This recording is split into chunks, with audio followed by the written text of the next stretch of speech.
Good evening, everyone. Good evening. Welcome. It's nice to see everyone here this evening. It's good that we're here again this year for the 26th Monsignor John M. Osterreicher Memorial Lecture. We have with us this evening Dr. Celia Deutsch, whom Father Frizzell will introduce in a moment. The topic for the evening is A Journey to Dialogue, the Sisters of Sion and Jewish-Christian Relations. Now please, let's open this year's presentation with a prayer. Will you please stand? The reading is from Psalm 87. His foundation is on the holy mountains. The Lord loves the gates of Zion more than any dwelling in Jacob. Glorious things are said of you, O city of God. Rahab and Babylon I count among those who know me. See Philistia and Tyre with Ethiopia. This one was born here. And of Zion it will be said, each one was born in it. The Most High will establish it. The Lord notes in the register of the peoples, this one was born here. And now please welcome Father Frizzell, the director of the Institute of Judeo-Christian Studies, to introduce Dr. Deutsch.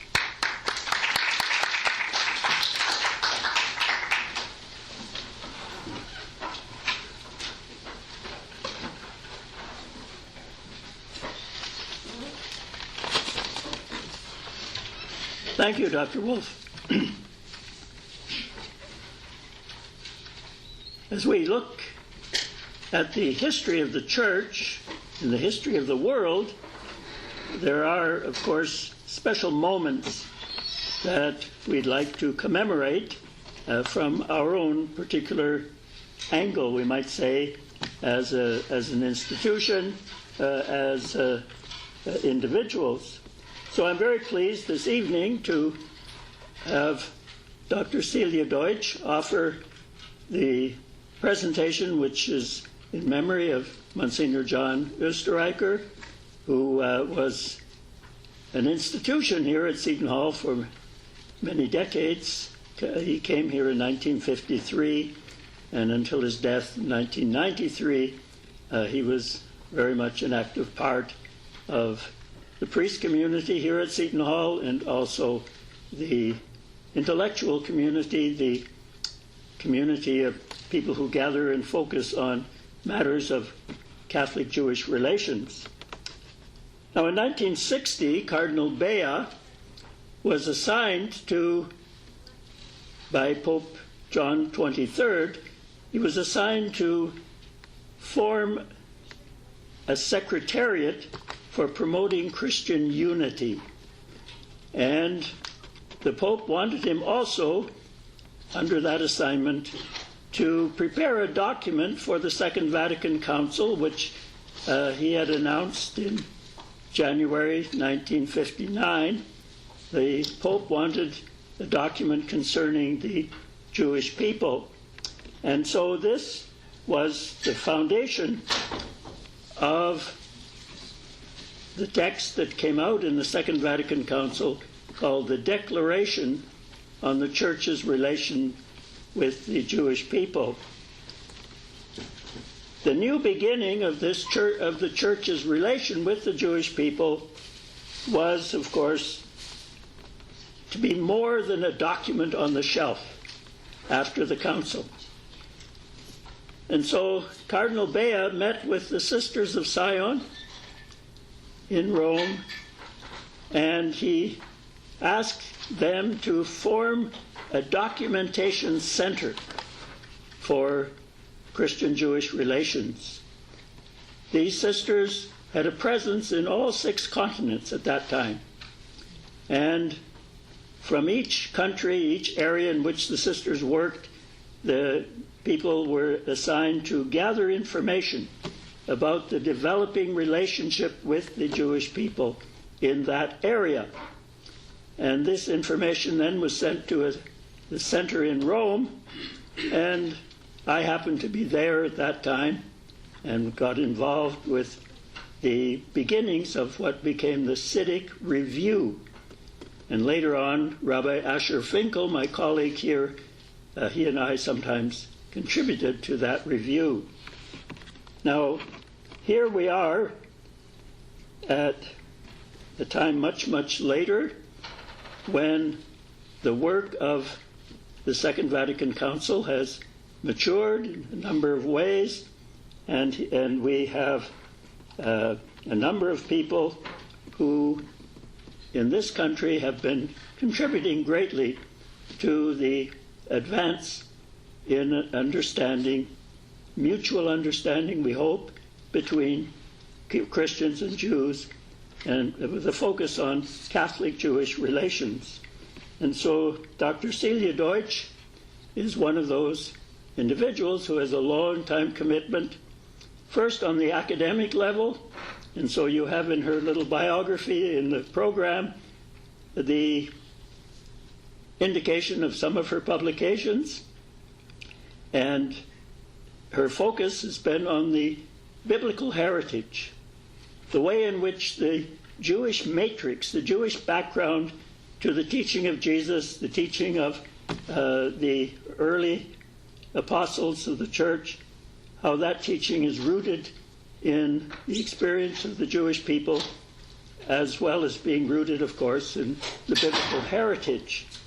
And so now we find that Dr. Celia Deutsch has been taking this scholarly work into many different areas. And some of them are in New York City, where she has been teaching for many years at Barnard College and has continuing relationship with professors and other academics in this field of interest. And then she has belonged to organizations that are nationwide. And then this summer, for a second time, she's gone to Zimbabwe, where she has been teaching seminarians. And I think maybe she'll tell us a little bit about that experience. And so we are very happy to have Dr. Celia Deutsch with us this evening. And I am very grateful for all of the ways in which the Sisters of Sion have contributed to the development of Christian-Jewish relations pretty well all over the world. And so we'll hear a little bit about that dynamic in the presentation, Journey to Dialogue. So thank you, and Sister Celia, come to share with us your presentation.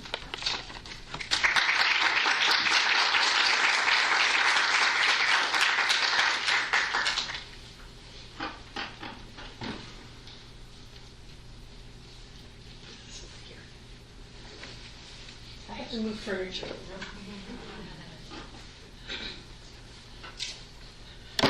Thank you, Father Frizzell, and thank you, Dr. Wolf. I must say, your words make me feel very, very small. I think I first knew Father Frizzell when I was at CITIC in Rome myself in the early 70s, where I spent 2 years working there as a young woman in my 20s. Father Osterreicher is indeed an institution, not only here at Seton Hall, but internationally. He was one of the greats, and he was a pioneer at a time that goes all the way back to the 20s and 30s in Central Europe. You've probably had lectures by Dr. Connolly, Dr. John Connolly here, on his book particularly, From Enemies to Brothers. And some of the things I'm going to talk about tonight parallel that circle of Central Europeans, but in France. I'm going to talk about the journey of the Sisters of Sion, a journey to dialogue, from conversion to dialogue, and it's a family story. It's the story of my congregation, and it is a story that's now more than 200 years old. if we go back to the birth of our founder, Theodore Ratisbon, in 1802. Like any other family story, it is a narrative of transformation and conversion. It is a story of relationships with all of the tensions, all of the fighting, all of the love and the joy. A story of caring and of the fraught participation in a theology of supersession, a theology which thought of Christianity as actually replacing Judaism with the coming of Jesus. It is a story of the ways in which human experience, study, and friendship led to a new way of being in the world and being with each other. Theodore Ratisbon, here we are. He's the one on the left, seated. He's the older. And Marie-Alphonse, his youngest brother, is the person on the right, our right. They were born into an illustrious Jewish family. He was born in 1802. He lived a privileged boyhood. His grandfather, Naphtali Hertz Serf-Bir, was one of the leaders in the emancipation of the Jewish people of France.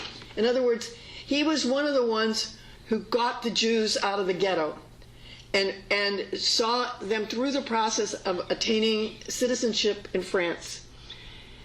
Theodore's father, Auguste, was president of the Consistory of Strasbourg, the governing body of the Jewish community under Napoleonic rule.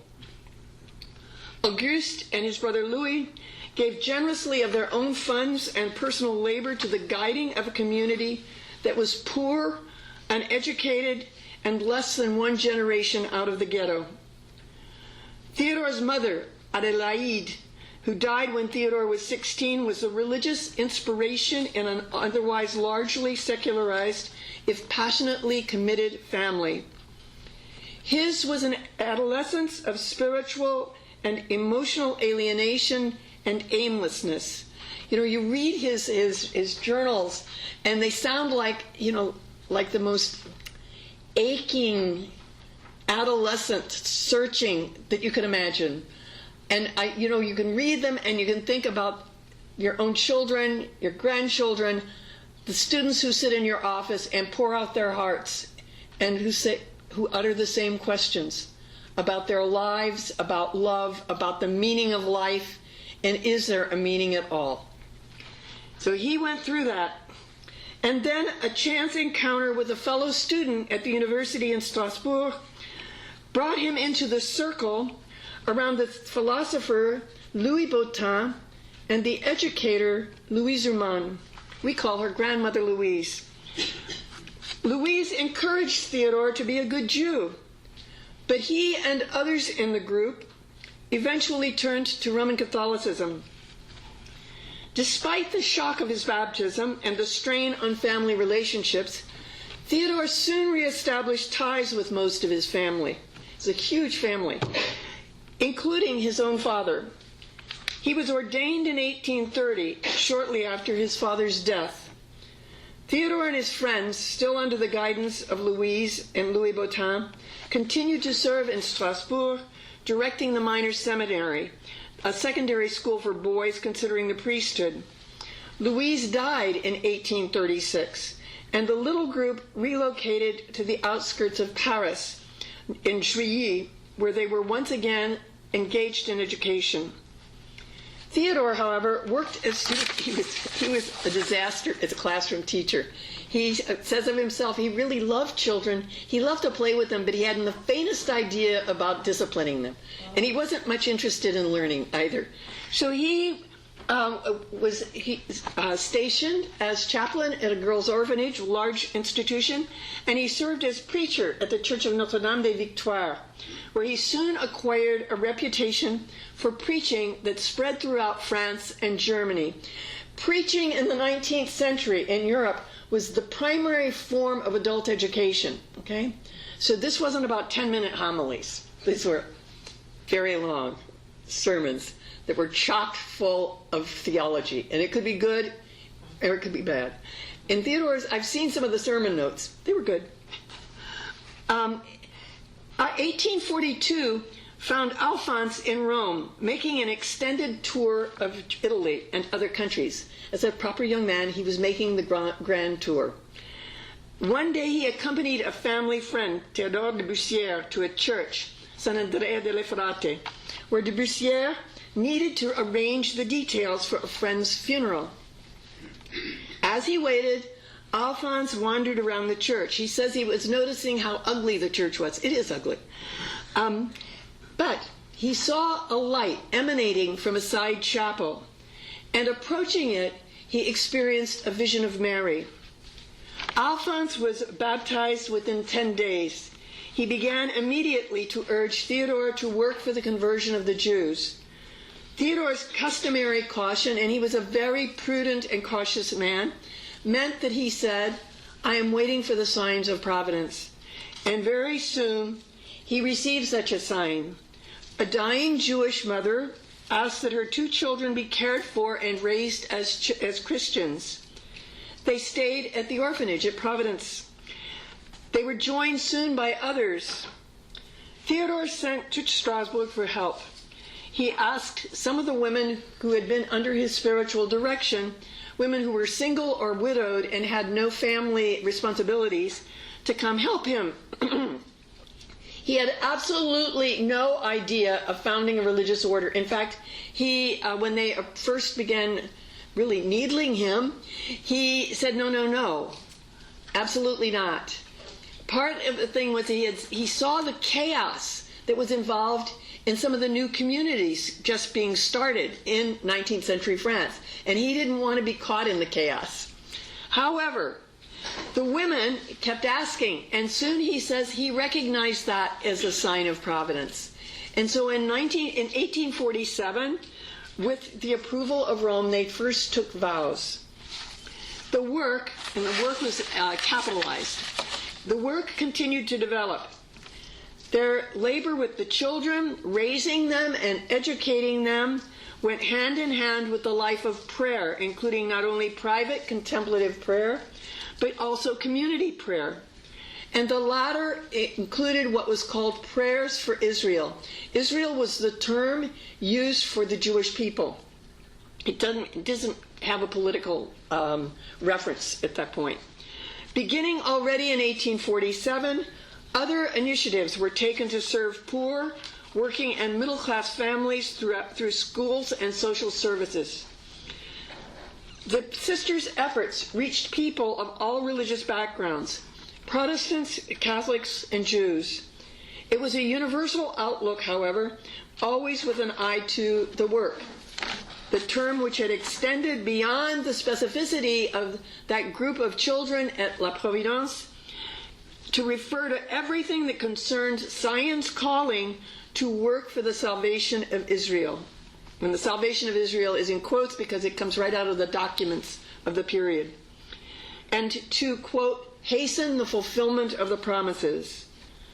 As the congregation went to other cities and lands, and within a short time, within 10 years, the sisters had gone to what is now the land of Israel to establish eventually the house on the Via Dolorosa, the H.A. Homo, and the house at Ein Karim. Within a few short years, they established boarding schools in these various countries, as well as other forms of education. The doors were open to Jews, to Orthodox and Protestant Christians, and to Muslims, and Roman Catholics were in a small minority. Theodore's ardent desire for the conversion of the Jews was tempered by a kind of eschatological viewpoint that understood that mass conversion would be a matter of the end time. It was also tempered by his profound, almost instinctive respect for the primacy of conscience. Thus, children of various faith traditions were not obliged to follow religious instruction. When possible, they were taken to worship in synagogues, mosques, and appropriate churches. When they were available, clergy from their own traditions were brought in to instruct them. So there were rabbis coming into the school, there were imams coming into the schools, and there were ministers, pastors coming into the schools. A small group of men gathered in 1852 and became the first male religious of Sion, sometimes called the Fathers of Sion. They are our brothers, and at the same time, the two communities have distinct histories. The Fathers of Sion also will play a role in the backstory of the writing of Nostra Aetate. Indeed, their work was indispensable in preparing the context that made the way for something new to develop in the Catholic Church's understanding of its relationship to the Jewish people and their tradition. Theodore and Alphonse both died in 1884. Their work continued and grew. It developed in the patterns they had established. 1903 saw the initiation of a new project. It was actually founded in 1905, and it was called the Association of Prayer for Israel. It rapidly spread globally with widespread ecclesiastical approval. Pius X himself joined in 1908. The means of working for conversion of the Jews for this organization were daily prayer and a monthly mass, where possible in a group devoted to that purpose. With the Fathers and the Sisters of Our Lady of Sion, members recited daily prayers for the conversion of the Jews. The official publication was Annales de Terre Sainte, the Annals of the Holy Land, and it was published in Jerusalem. This publication suggests a combination of the traditional substitution theology and sparks of a kind of philo-Semitism that would suggest the possibility of another road. I'll talk about philo-Semitism in a minute.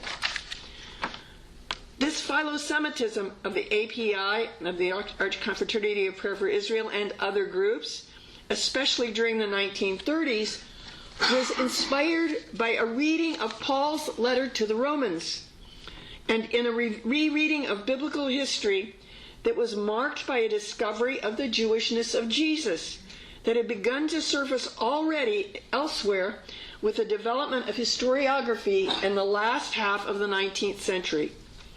It was thus anchored, as Olivier Rota says, in a narrative of continuity between biblical Judaism and Christianity. In 1929, C.C. Martindale, a British Jesuit, noted, "The apostolate of the API is designed between an undertaking for the conversion of the Jews and a work of eradication of Christian anti-Semitism." In 1928, Father Théomire de Vaux, who had been elected in 1925 as a Superior General of the Fathers of Sion, he established the periodical La Question d'Israël, the Question of Israel, which programmatically made links between Christians and Jews, combated racism and anti-Semitism, proposing perspectives, as Rota says, on Judaism, speaking about the relationships of Judaism to Catholicism, and explaining Jewish bitterness as a consequence of centuries of persecution. It combated racism and anti-Semitism as being contrary to the Christian spirit and destroying the hope of conversion. At the end of the Second World War, Cahiers Sionien, under the direction of the Fathers of Sion, took the place of La Question d'Israël. La Question d'Israël was suppressed when the Nazis invaded Paris in 1940. They closed the Fathers of Sion Library and Center and confiscated their library and closed down La Question d'Israël. This was Cahiers Sionien, or Sionian Notebooks, kind of a quaint title, was placed under the charge of Paul Deman, a Hungarian Jew who had become a Christian and a Father of Sion. He was given charge of this periodical in 1947, and then in 1953, Geza Vermesh, another Father of Sion, who probably best known for his work on the Dead Sea Scrolls, he joined this little group, and he was the third. I call him the Trinity, was completed by Renée Bloch, a young doctoral student, a laywoman. And it was one of the factors, this periodical, that would renew the foundation of Catholic perspectives on Jews and Judaism. Cahiers Sionien called into question the theology of substitution. Slowly, the API itself began to open, at least in some quarters, to a new knowledge of Bible and Judaism. As for the women's congregation, in her first circular as Superior General, Mother Felix wrote, "Let us show to those outside the congregation that we work for rapprochement, for coming together between Jews and Christians." The API would end in 1966. The congregation's shift in institutional commitment would no longer allow even for a well-intentioned supersessionism, even if it were joined to a kind of philo-Semitism. But the API and other groups, similar groups, played an important role in the development of a context that would eventually produce Nostra Aetate, because mixed with the theology of conversion and supersession, there was also a prominent note of continuity and real love that suggested that there was an alternative relationship to one of scorn, hatred, and even violence. Preeminent in all of this was the leadership of Notre Dame de Sion, both men and women. The foundation and development of the API played out against the framework of philo-Semitism.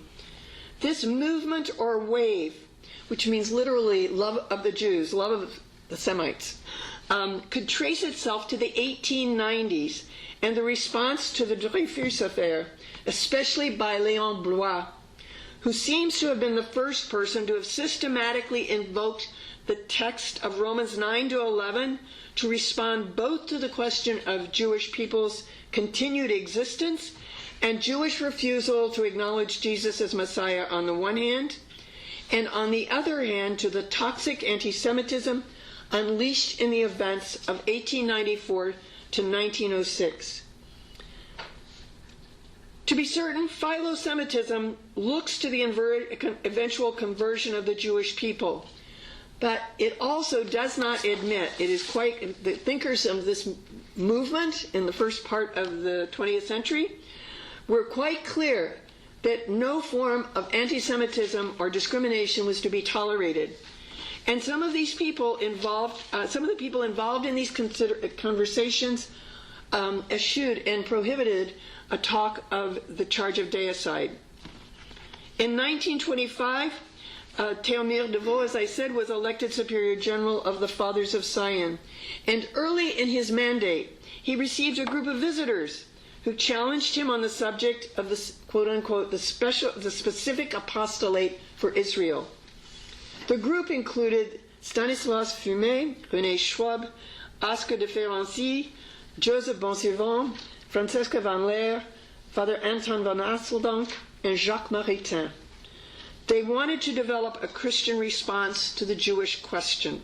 The Jewish question is the question of how do the Jews who refused Jesus continue to exist today? It was a real problem for these people. It's been historically a problem for Christian thinkers. And so they were looking for a new kind of response to this question. These kinds of activities were already underway, but they needed coordination and development, and they were looking to Sion for leadership. Here's Father de Vaux.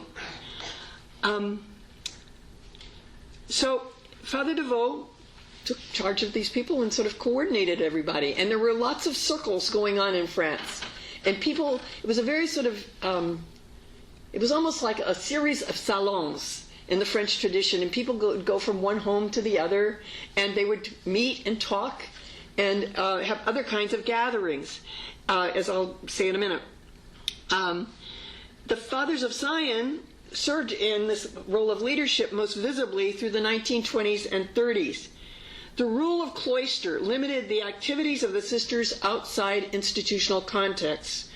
Nevertheless, they were involved in the collaboration through in-house meetings, writing, and editorial work. This work placed Sion in the midst of a whole network of lay people and clergy, Jews and Christians coming together in such venues as the synagogue in the Rue Copernic, the home of Elizabeth d'Alençon on the Rue Froidevaux, the home of Jacques and Raïssa Maritain at Meudon, and the Fathers of Our Lady of Sion. They heard presentations and engaged in conversation. And remember this, these were all people who became good friends. And there were people like the Chagalls, Bella and Marc Chagall, and the Maritains, and all sorts of other people. And almost all the Christians wanted to convert all our Jewish friends. Okay? So there was this kind of, there was both an ambivalence that did, and a way of thinking that to us would be unacceptable, that did not block the way of friendship among these people. And it bore fruit in the next decade. Dietrich von Hildebrand, who was part of the circle in which John Osterreicher was so active, he traveled back and forth between Austria and France with increasing frequency during the 1930s. He was in touch, thus, not only with the circle based in Austria, but also with the circles in France, and he acted as a kind of conduit between both networks. Monsignor Osterreicher himself was in contact with the French. The memorandum, The Church and the Jews, a memorial issued by Catholic European scholars, written by Monsignor Osterreicher and Karl Thieme in 1937, was signed by several members of these French circles, including Father de Vaux. Christians engaged in these circles differed from one another. However, they shared a widespread, as I said, desire for the conversion of the Jews. There was a profound ambivalence among these people, including the Fathers and the Sisters of Sion. Some, including converts like Raïssa Maritain, seemed unaware that the conversion of the Jewish people ultimately would mean the erasure of that same people. For all their ambivalence, though, it was a time of possibility. For in these circles, Christians were in conversation with Jews. They weren't just talking about them. Just as among this Central European group, those folks were in conversation with one another. Another interesting point was that many members of the French groups, as well as the Central European groups, were themselves converts from Judaism, or they had a Jewish parent, or they had Jews in their family. So there was a kind of awareness that Jews meant real people. And even if you wanted to convert those people, they were still real people. They were not stereotypes. The first third of the 20th century also witnessed the emergence of another theological current, that of ressourcement, or the return to the sources of Roman Catholic tradition, most notably in Scripture and the ancient and medieval sources. It was an attempt to respond to at a deep theological and spiritual level to the intensification of secularization that came in the years after World War I. It was an effort to mine the past in order to renew a vision of the Church in relation to the contemporary world. It was a process as much as a product. It was a process that included a large number of laity, women and men alike, as well as clergy and professional theologians and members of religious orders. There were writers and teachers, historians and philosophers, and scientists and artists. Many of these people engaged in ressourcement circles were also involved in philo-Semitic conversations. The intellectual return to history in ressourcement thinking met that of the deeper discovery of Bible and of Jewish sources behind the teaching of Jesus and the New Testament, as well as the study of Romans 9 to 11 present in philo-Semitic work. All through the 30s, the threat of anti-Semitism became ever more acute. Indeed, Henri de Lubac, one of these people who was present in both philo-Semitic conversation and in ressourcement thinking, he described his time with the circle at the home of Elizabeth Belençon as, quote, a little oasis of peace in the midst of hatred, using the words of his friend Jules Montchanin of Lyon. All of this changed with the occupation in 1940. Philo-Semitism, love of the Jewish people, acquired a new meaning, one filled with danger. Many of those involved in the philo-Semitic and ressourcement circles of the 1920s and 30s formed networks for resistance and rescue efforts.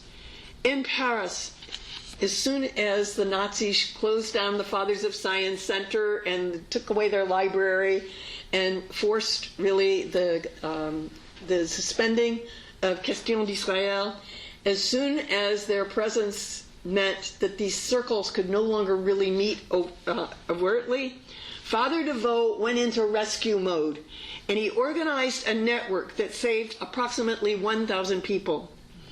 Sisters of Sion were among those involved in this network in Paris, as well as Lyon and several other cities around France. Depending on the location, this meant, let me just see here. This meant that they were engaged in hiding people, adults in the convents, children in the schools, or finding safe places elsewhere. It meant, and there are hair-raising stories of those years and what it took to rescue people. It also meant providing false documents like identity papers, ration cards, birth certificates, and constructing channels of communication for rescue. The work meant hiding money and supplies. As a young woman, I knew some of these women, and I had no idea what they had been involved in. They didn't talk about it. They just went about their business.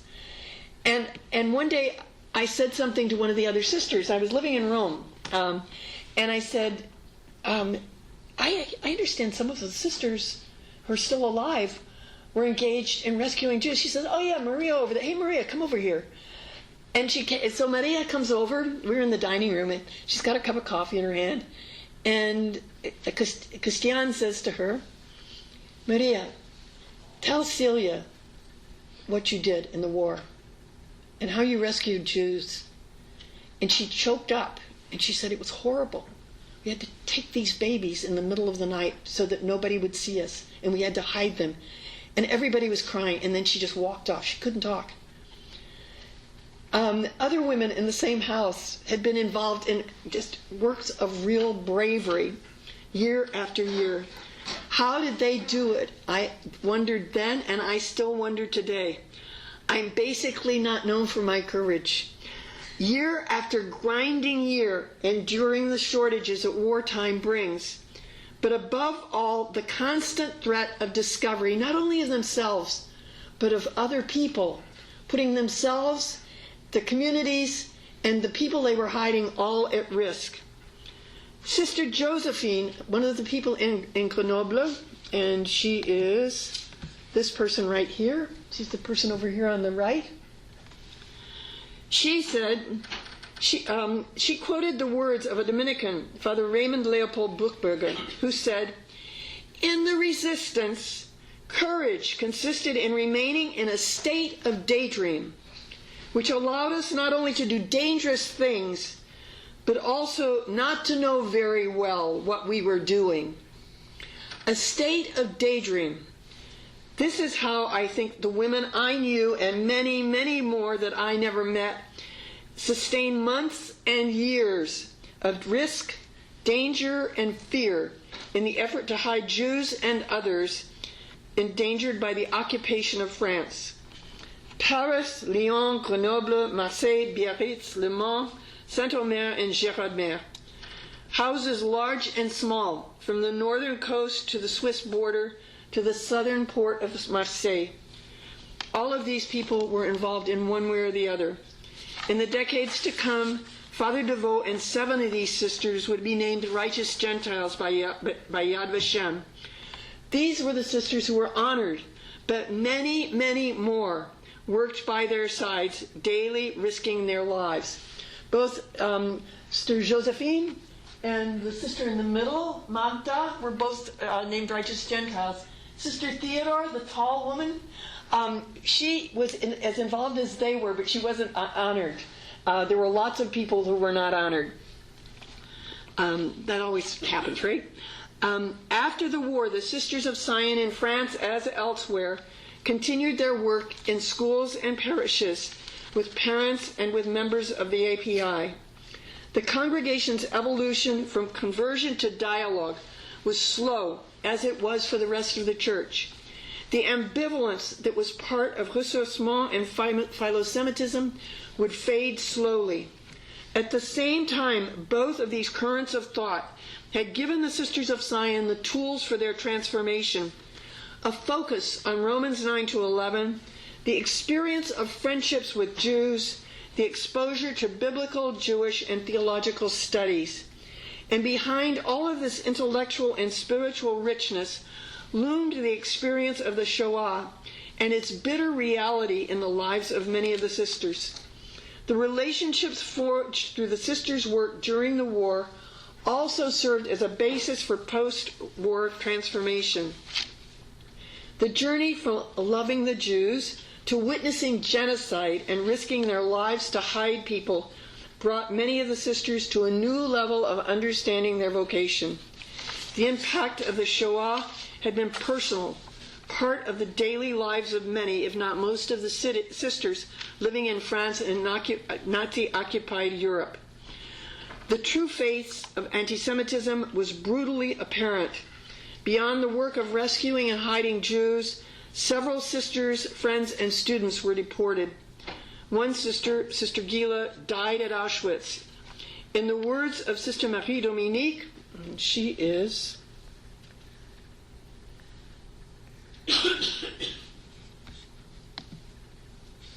Sister Dominique, we would discover that while we were asking God to forgive the Jews their infidelity, they were dying in the extermination camps, victims precisely of their fidelity.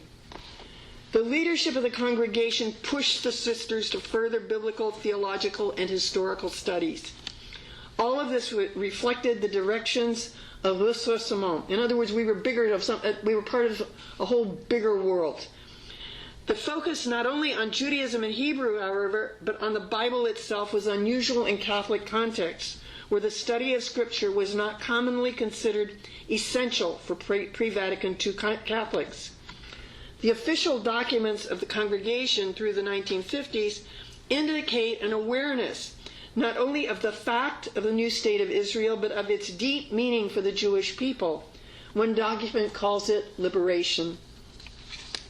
The ambivalence around conversion does not disappear during the 50s, even in official documents. On the one hand, those documents speak of welcoming Jews into the church and of preparing a way for Jews to seek conversion, as well as combating anti-Semitism in all its forms.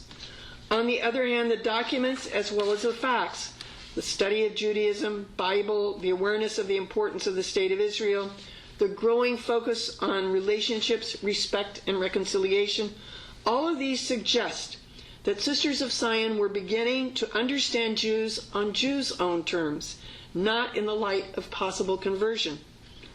Work and prayer for conversion was not yet eradicated, but those two things were receding.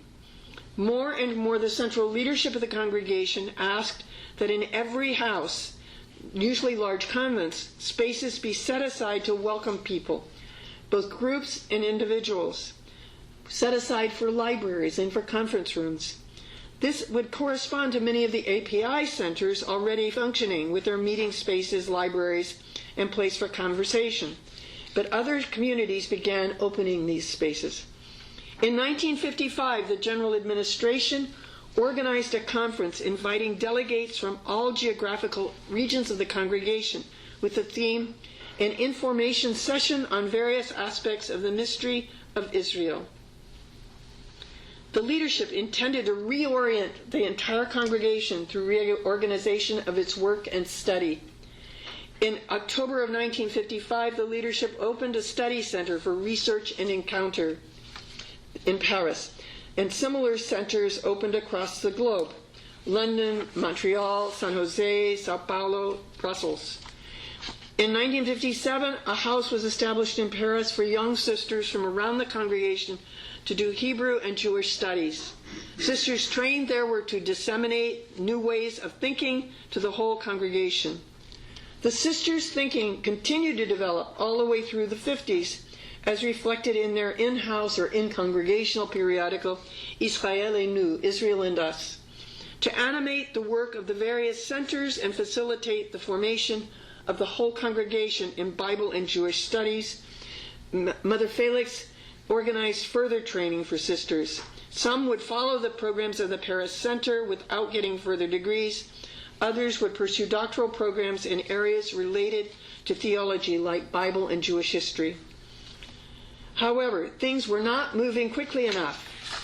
And so in 1961, in June, the council had been called, or announced, I should say, in 1960. This is 1961. Mother Marie Félix, where is she? There she is. Mother Marie Félix. We used to call her irreverently. I didn't know her as Superior General, but we called her Félix le chat, Felix the cat. She marched like Napoleon, you know. It's like she went to Rome to meet with Archbishop Paul Philippe, secretary for the Congregation of the Sacred Congregation of Religious, the department at the Vatican that is responsible for religious orders throughout the world. He was concerned that despite science progress, too few sisters were yet engaged with the Jewish community on a personal level. And he said, and he reminded Mother Felix, who really didn't need reminding because she was all too aware of this, the congregation was and is the only religious order in the church dedicated to the Jewish people. Cardinal Philippe challenged the Sisters of Sion to make all the changes necessary, cloister, religious habit, daily schedule, professional commitments, to facilitate encounter with the Jewish people. The following year, on August 15th of 1962, August 15th used to be the day in which the new assignments for the coming year were distributed. Mother Felix wrote to the sisters, "The world is changing. It needs us to speak a language that it can understand. What can we do together for this in this year of the Ecumenical Council? Before a world that is changing, the congregation cannot remain with apostolic or ministerial solutions made for a social situation and mentality that is in the process of disappearing." She could be saying the same thing today. We too live in a social situation with mentalities that are in the process of disappearing. And so she throws down the gauntlets to the whole congregation. In this context, she said, they have been mandated not only to pray for the Jewish people, but even more to know them in order to take concrete action. At the same time, Mother Felix announced changes that affected the whole congregation.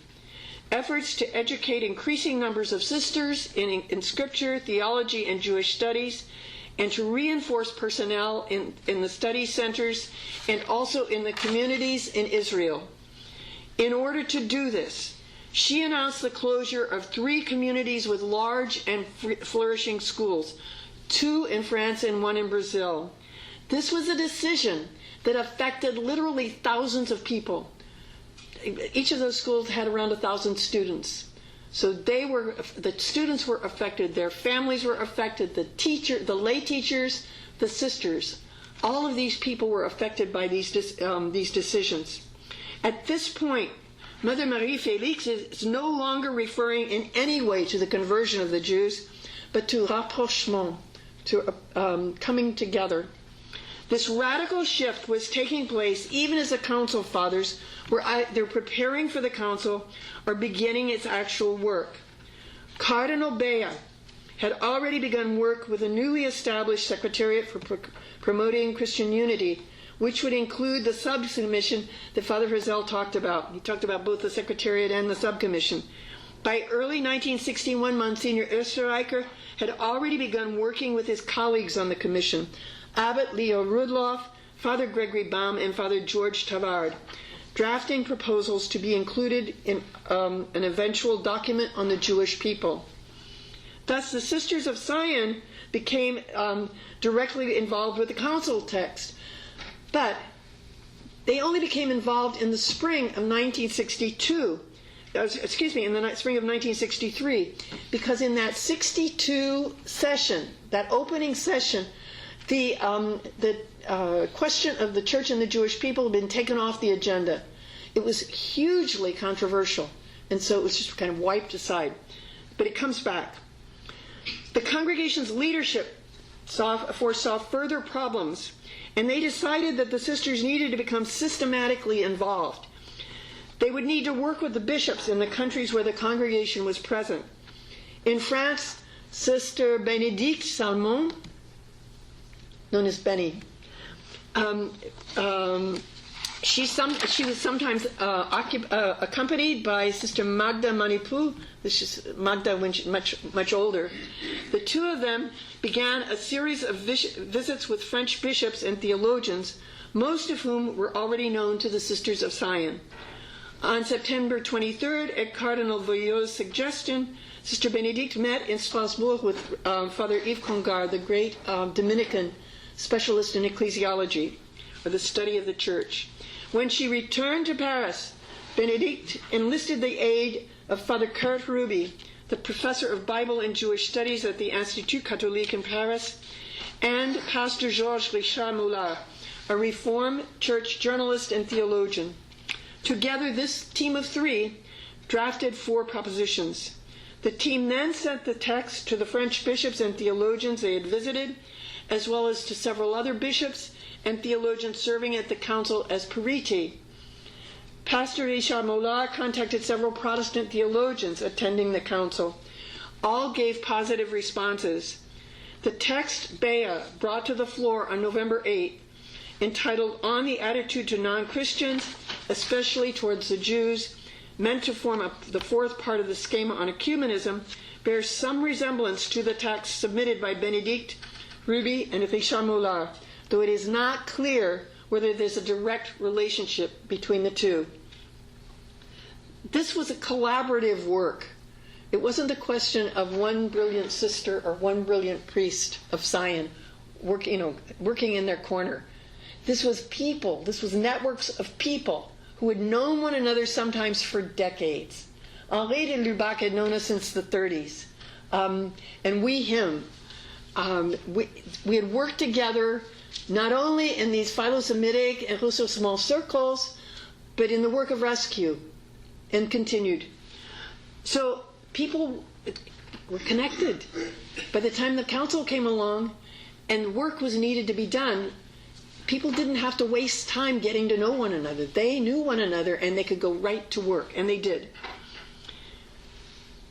In the January of 1964, here we go, Cardinal Bea addressed the Sion's general chapter. A general chapter of a religious order is held regularly. Some people every 4 years. We do it every 6 years. It's a meeting of delegates from all around the congregation to review the life of the community and to make proposals for new roads ahead. So 1964, of course, is the middle of the council. It was a very important moment for us as a congregation. This is Mother Felix on the right, Felix le Chat, and this is Mother Loris, who was the first non-French Superior General. Loris was elected to replace Mother Felix.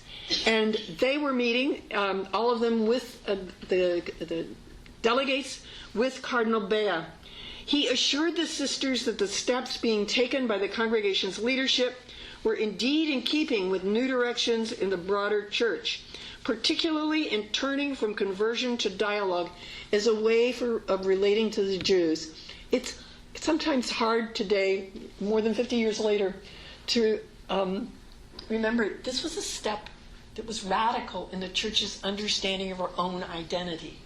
That's why it was such a volatile matter at the council. This wasn't abstract theology. It was about, what does it mean to be Christian? What does it mean to be church?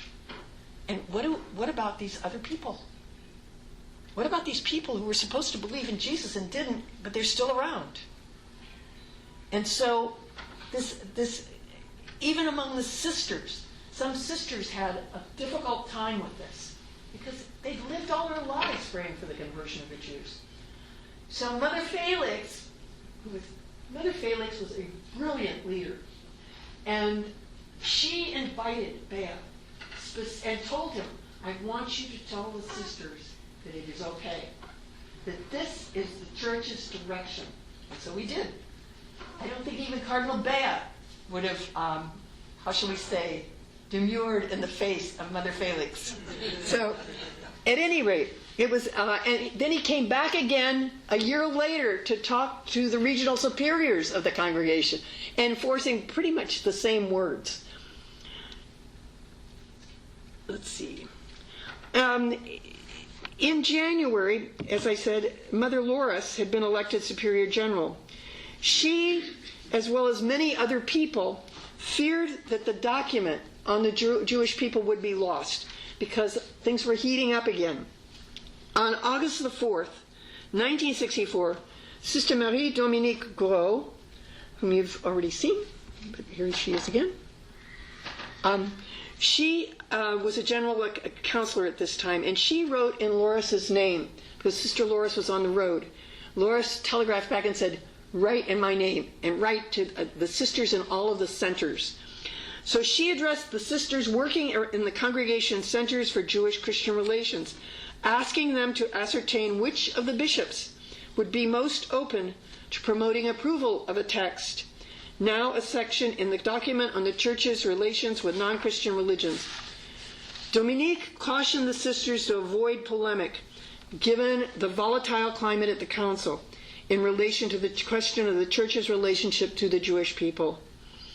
Rather, she said they should present a brief note, well-based in Scripture, not focused on anti-Semitism, but on the question of the Jews' responsibility of the condemnation of Jesus. This could then serve as a foundation of a clear statement by the Council that the death of Jesus was not the responsibility of all Jews, past or present. So the sisters made contacts in person as well as writing. For example, Sisters Magda and Marie Dominique became close collaborators with Bruno Hussar and others in writing draft material for what would become paragraph 4 of Nostra Aetate. Sister Louis Gabriel, Charlotte Klein, and Sister Theodora Mary Kelly of the Study Center for Jewish-Christian Relations in London were in ongoing correspondence and conversation with Gregory Baum, another consultor of the Secretariat for Promoting Christian Unity and writer of draft material. Of course, the Sisters of Sion were not the only group so involved. There were networks in Great Britain and the United States, including Jewish leaders such as Dr. Joseph Lichten, Rabbi Mark Tannenbaum, and Rabbi Abraham Joshua Heschel. All of these people played indispensable roles in the coming to birth of the brief and sometimes bitterly contested document called Nostra Aetate. Immediately after the council, and thank you, Father Frizzell, for talking about Siddiq, some of the council fathers and some of the people there came together in a meeting, and they invited 3 of the Sisters of Sion, Sister Edwards, Sister Magda, and Sister Marie Dominique, all of whom were part of the leadership team, to talk about how do we make sure this document doesn't sit on a shelf? How do we make sure that this carries on and has a life? And so the sisters were asked to form a documentation center in the heart of Rome, which they did. And at first it was a room in the General Aid up on the Janiculum Hill and a few books. It was a shelf. I became part of that community actually about 6 years later. And so by then it had moved down to Piazza Venezia. But it started with 5 books and a bookshop and a room in the General Aid. And it moved down to Piazza Venezia with a big apartment which could contain both living quarters for us and several rooms, nice spacious rooms, including a library that eventually grew into a library of about 5,000 books. So at any rate, and it was a place where people could come and they could study in the library. We had meetings, we had conferences. So at any rate, and this dynamic was repeated all over the congregation, by the way. But the special thing about this was it had been mandated by council fathers, and it was in the heart of Rome. The period of the council was a milestone in the Church's relationship with the Jewish people. The developments represented in Nostra Aetate, as well as in the official documents of the Sisters of Sion, however, were part of a long, long journey from conversion to dialogue. from distance and misrepresentation and anti-Semitism to encounter, relationship, friendship, and respect. A journey to mutuality. It was a journey carried out against the backdrop of war, social and political upheaval, the tragedy of the Shoah, and the rebirth of the State of Israel. It was for the Sisters of Our Lady of Sion, as well as for other groups, a journey of friendship with one another, with the Fathers of Sion, with collaborators and friends, Jews, Catholics, Protestants, Orthodox Christians, laity, and clergy. This journey is never ending. In subsequent decades, the sisters have been challenged to attend not only to their call to interfaith understanding, but to the relationship of that, to the reality of our vocation to solidarity with the poor, with those most on the margins of society. Our vocation, we know, calls us to stand beside both the Israeli and the Palestinian peoples in their suffering.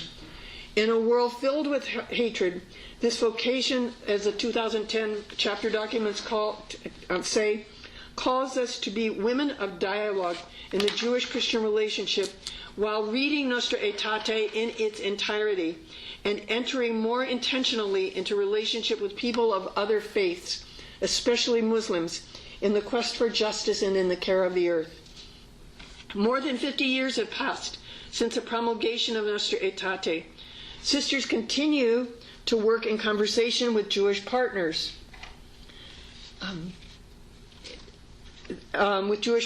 Doing the hard work of dialogue. It's hard because it requires the willingness to be open to ongoing transformation as we receive from one another. It's not just about saying, oh, we know we have so much in common. It's not. Leon Klinicki, whom many of us knew, used to say, this is about more than tea and sympathy. And once you get, tea and sympathy is great, and we need tea and sympathy. God knows we need tea and sympathy. We need civility. We need just ordinary conversations about the weather and about who's going to win the World Series and about all those things. Once you get beyond that, though, it's hard work. And we know this even from our own families. It's hard in a family.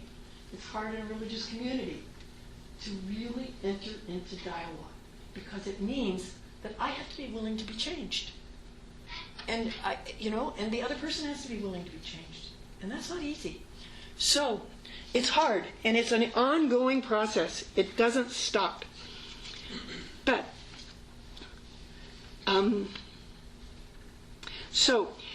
we continue as Sisters of Sion and many other people to ground ourselves in the study and teaching of our sources, scripture and tradition, including Jewish tradition. We continue to learn more about our relationship to our Jewish roots, to learn as well the otherness of our sibling tradition. What happens when we realize that not only do we have so much in common, but that we are truly different, and that there is no bridge across that difference. There is no way in which the Trinity can become a Jewish reality.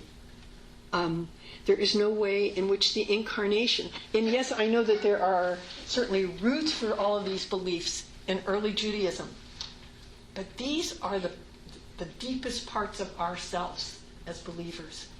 Both for the Christians, the messianic recognition, and also incarnation, and for Jews, the equally important non-recognition of the messianic nature of Jesus. And those are who we are. And to learn to accept that, not only to accept it, but to treasure it as making one another who we are, that's hard work. But that's the depth of dialogue. Whether it's with Jews or whether it's with Muslims, whether it's with traditional religion practitioners, that's the depth of it.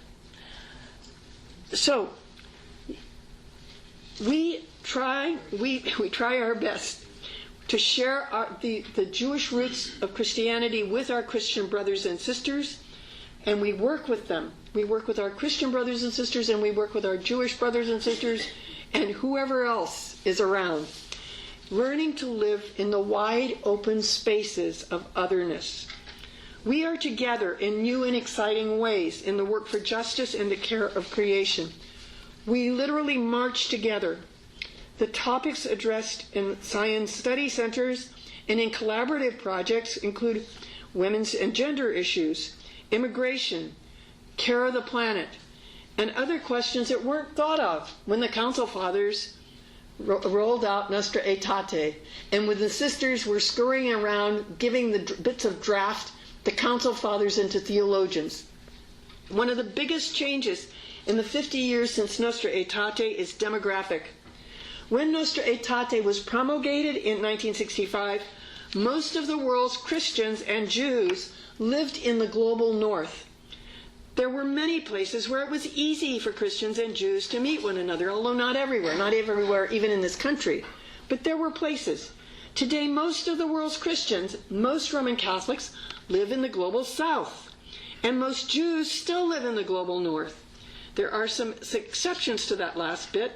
There are significant Jewish populations in Argentina and Brazil and Chile, and there is a significant Jewish population in South Africa. However, overall, the demographic shift means that the overwhelming majority of the world's people never meet a Jew.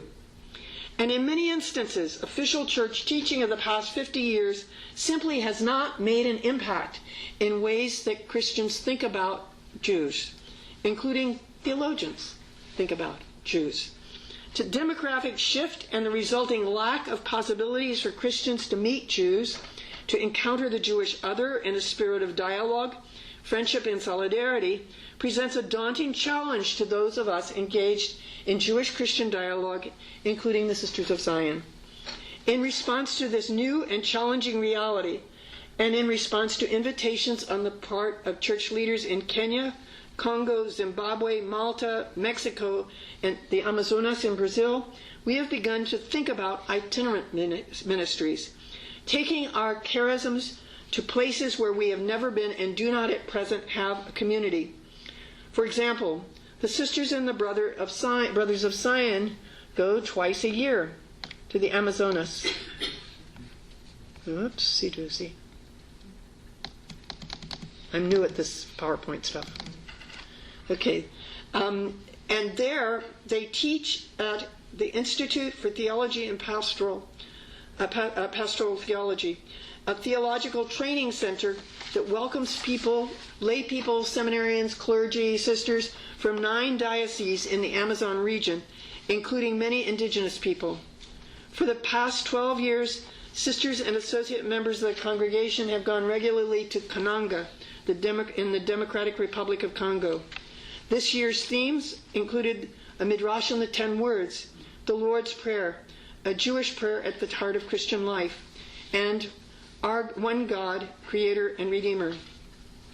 Another place for this kind of itinerant ministry is Kenya, where we have been working for about the last 4 summers, our summers, their winter. This is Sister Arlinda Valle from the Philippines with one of the students, a Franciscan seminarian. And they're working on prophetic texts. And this is Sister Claire, who is working, who's doing a workshop on the Passover. And as you can see, she's holding a Seder plate. The place where I'm engaged in is Zimbabwe at Holy Trinity College. You might recognize this person that's over here. That's Rabbi David Sanmel. And the person way on the right is Father Sylvester Kansimbi, who is the rector of HTC. Rabbi Sanmel this year and Janet Raffel, his wife, joined me for 10 years. At times there was so much packed into those days, it did seem like 10 years. But 10 days at the end of my time there this year. In addition to team teaching the Matthew course with me, the course called Jesus, Matthew, and the Jewish World, Rabbi Sanmel gave lectures on Introduction to Judaism while standing on one foot. That's his title for it. And by the way, different universities where he presented this were given an option of several topics, and they all chose this one. So he gave this topic multiple times in the course of his stay there. He talked at 2 of the other universities as well as Holy Trinity and at one of the parishes. Everywhere, people wanted more. And let me just show you some of the This is Catholic University of Zimbabwe. There were about 100 people there on that day.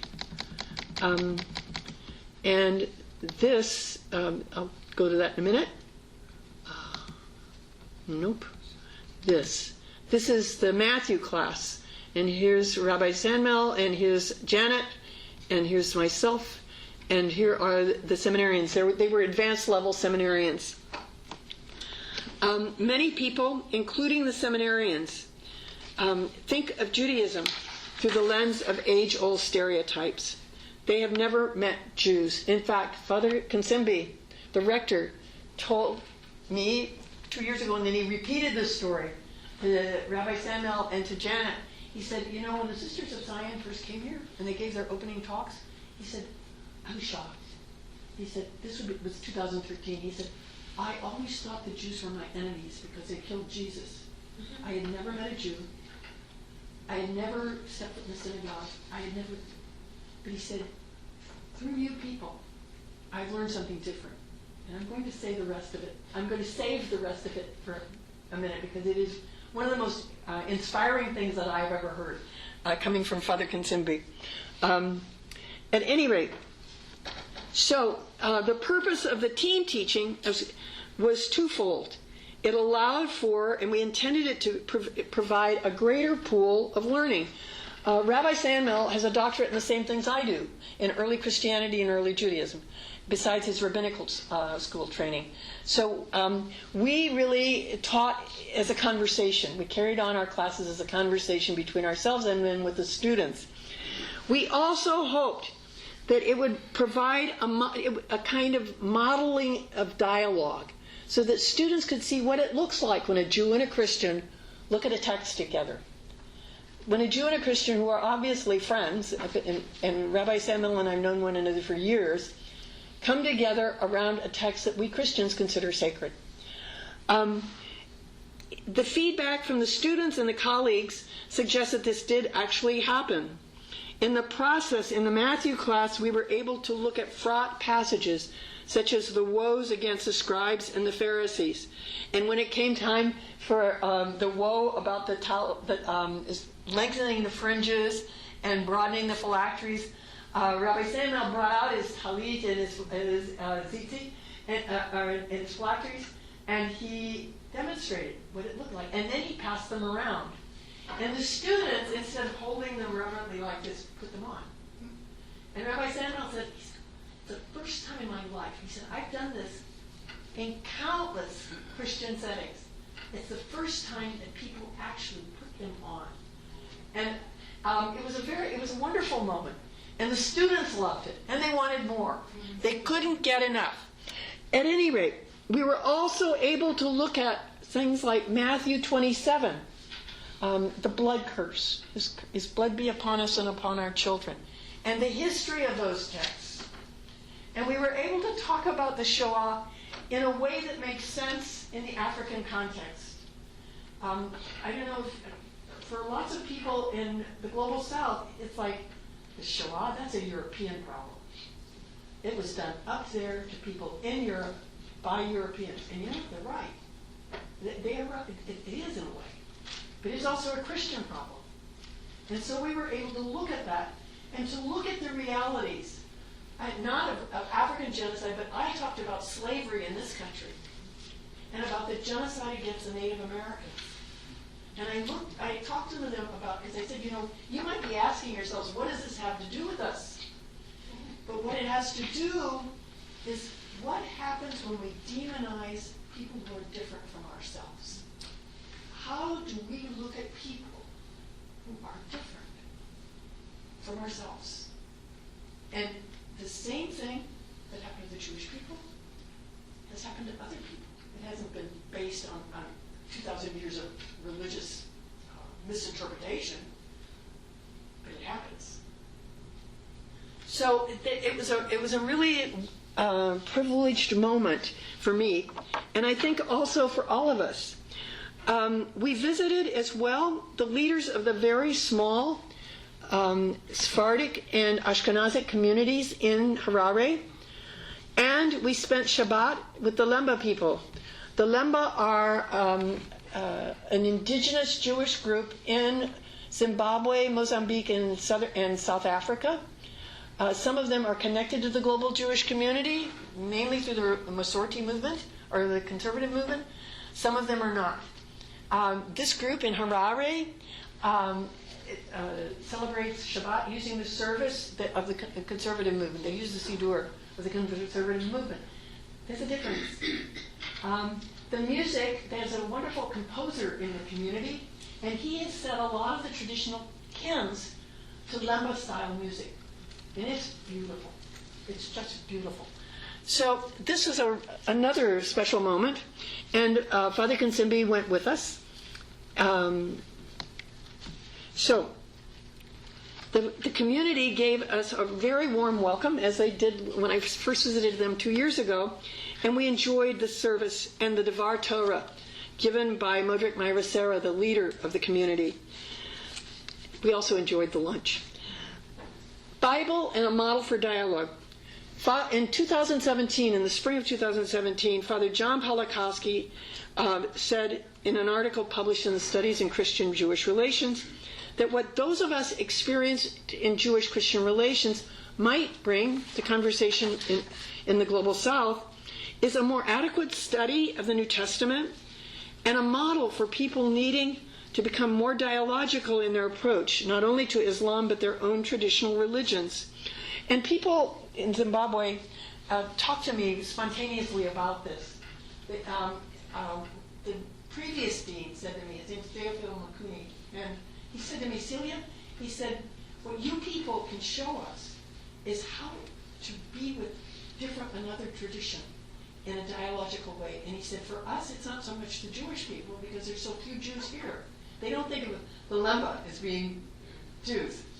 But he said, what we have to deal with, and what we have not successfully dealt with, is traditional religion. Because the missionary and the British colonizers taught us that our traditions were stupid, they were superstitious, and they were demonic. And so he said, all of our families have traditional practitioners, and we don't know what to do. So he said, you people can show us something. I had a very profound experience of this. Both Father Kansimbi told me, he said, before you people came, he said, I struggled with this all my life. He became a Catholic when he was 25.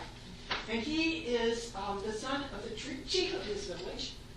And he was meant to be the chief, but he became a Catholic and a priest.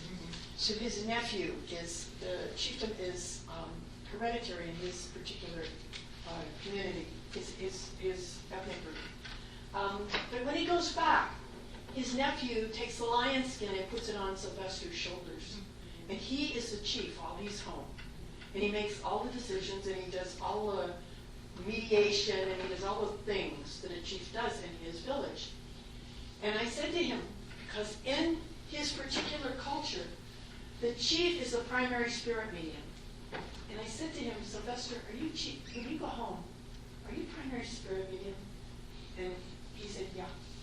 And he said, I always struggled with this because I had been told it's demonic. I had been told it was stupid and superstitious. But he said, you people have taught me that the traditions I grew up with in Catholic Christianity are both ways of God, and they are both me. And I mean, today, I've repeated this many times, and he says it quite openly, so I don't feel like I'm breaking confidence. But it is one of the most beautiful things I've ever heard about Sisters of Sion in a context, and it makes me proud. Another very beautiful moment, and I think this slipped off. It slipped off. Oh well. And on the other version of this, I have a picture of Rabbi Samuel and Janet and Father Mark Chikuni, who's the dean. He's a Redemptorist priest, and he's the dean of Holy Trinity College, my other boss. Standing at the top of a mountain in front of a cave. I was taking the picture, so I'm not in the picture. That was towards the end of our stay. And he had said several times that he wanted to take us to this place called Dumbo Shava. But he didn't say why. He just said, it's a place you should see. It's really typical of Zimbabwe. It's a place, it's a site of cave paintings. There are many here. This is very close. It's easy to get to. But he said it several times. So one afternoon we went and we climbed to the top. And Father Chikuni is Shoah. And he said to us, he said, this place is sacred to the people of my totem. And his totem is the eland elk. And he said, it used to be the house, the home of the chief. And I said, when did it stop being the home of the chief? And he said, when the British came. The British really systematically tried to destroy native religions. So at any rate, he said, I said to him, do Shoah people still consider this a sacred place? And he said, yes, we do. And he said, when I need nourishment, I come to this place and I spend hours sitting here in silence. And I thought, this is a very powerful statement. A committed Catholic priest who is also one with his own tradition. And he's saying this to somebody, he's saying this to Jewish friends, as well as to this Catholic friend. And it's a place where all of us can honor our identities. So I don't know where this piece is going. It's something new, I think, in the context of Jewish-Christian dialogue. How does a dialogue between Jews and Christians stretch to include new questions, a new reality? And this demographic shift is a new reality, and it's a cumbersome thing, and it's not like everybody can go rushing around the globe, and nor should everybody go rushing around the globe. That's just frenetic. It's not necessarily productive. But it is something that we have to deal with. And if you said to me, well, how do we deal with it? You know what? I don't know yet. All I know is I have to simply go and be there. And people will teach me. They'll teach me. And maybe Mark was teaching me that day, and he said, this is my sacred spot. And maybe Father Sylvester was teaching me when he was saying, you people, you've taught me how to honor both parts of myself. Maybe it'll teach us how to honor both parts of all of ourselves. So these are some things that, these are new things in terms of the Sisters of Sion. It's an open-ended reality, this journey to dialogue. It's open-ended because it is about life in all of its mystery and about all of the mystery of it as lived with as many ways as there are people on the planet. It is about life with the other, with a small o, and with the God who is other, with a big O. It is never ending because it continually opens new vistas, new horizons, as does the desert itself, as does the ocean, and as does the wide open grassland of southern Africa.